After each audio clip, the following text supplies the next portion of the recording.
Est-ce que tu peux nous décrire le principe des vibrations dégagées par tes toiles? Alors, le principe, je ne sais pas si c'est un principe.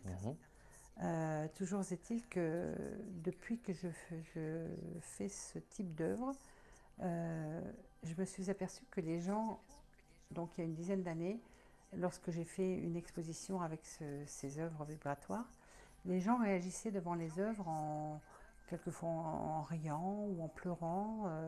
Et lorsque j'interrogeais ces gens par rapport à leur réaction, ils n'étaient quasiment pas en mesure de me répondre. C'était quelque chose qui sortait d'eux, mais qu'ils ne pouvaient pas expliquer.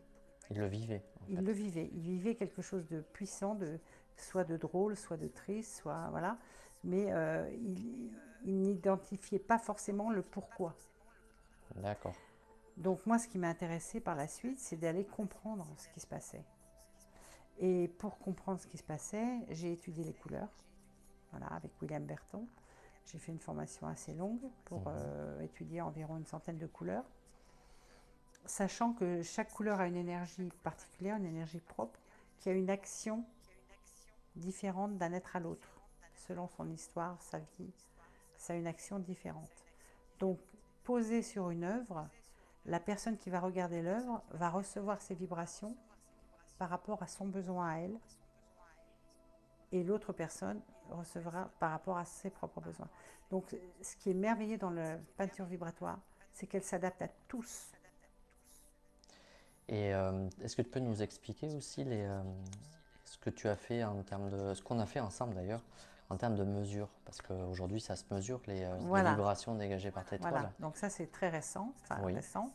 On s'est aperçu effectivement, j'avais un ami qui faisait aussi ce type de mesure, qui est venu regarder quels étaient les différents canaux. Bon, il y a beaucoup d'énergie christique dans pratiquement toutes les toiles, mais il y a d'autres énergies aussi qui s'y trouvent. Lorsque nous nous sommes rencontrés, toi tu utilisais l'antenne de l'échelle, donc effectivement ça permet de mesurer, et ce qui est très intéressant, c'est de mesurer devant les gens. Oui.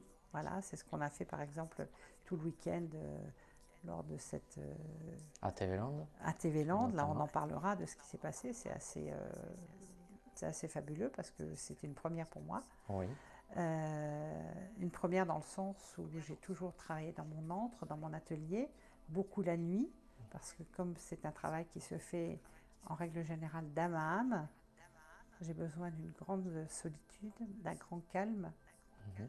Et c'est vrai que la nuit dans l'atelier, c'est très bien pour canaliser.